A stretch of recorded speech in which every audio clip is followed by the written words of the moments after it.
এইভাবে হলুদ লবণ দিয়ে ভেন্ডি সেদ্ধ বা ঢ্যাঁড়স সেদ্ধ কার কার পছন্দ? আমার তো খুবই ভালো লাগে। আমার মা আমাদেরকে ছোটোবেলায় এভাবে হলুদ লবণ দিয়ে এভাবে ঢ্যাঁড়স ভেজে দিত। গরম ভাতের সাথে খুবই মজা লাগে খেতে। আমরা খুব মজা করে খেতাম।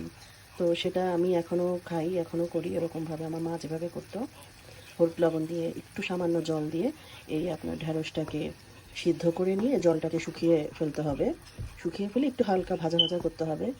গরম ভাতের সাথে তো খুবই ভালো লাগে খেতে। আমার তো খুব পছন্দ ঢ্যাঁড়স বা ভেন্ডি যাই বলেন না কেন। তো আপনাদের কার কার কাছে ভালো লাগে এইভাবে ঢ্যাঁড়স রান্নাটা বা ঢ্যাঁড়স খেতে ভালো লাগে কার কার? ঢ্যাঁড়স তো বিভিন্নভাবেই রান্না করা যায়।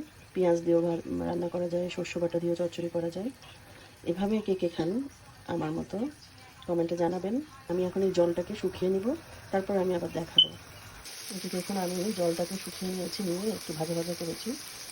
আর বেশি নাড়া যাবে না, তাহলে আবার ভেঙে যাবে আস্তে আস্তে, মানে গোটা গোটা ভেন্ডি বা ঢ্যাঁড়স থাকবে না। এই যে দেখুন, খুবই ভালো লাগে আমার কাছে এটা খেতে।